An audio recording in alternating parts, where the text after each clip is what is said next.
alarm system for NOAA All Hazards radio station KEC 63. During potentially dangerous weather situations, specially built receivers can be automatically activated by the signal to warn of impending hazard.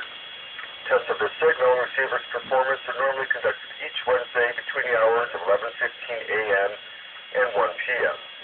If there is a threat of severe weather, tests will be postponed to the following Wednesday. Reception of this broadcast, especially the warning alarm, will vary at any given location. This variability, normally noticeable at greater distances from the transmitter, can occur even though you are using a good quality receiver and in good working order. To provide the most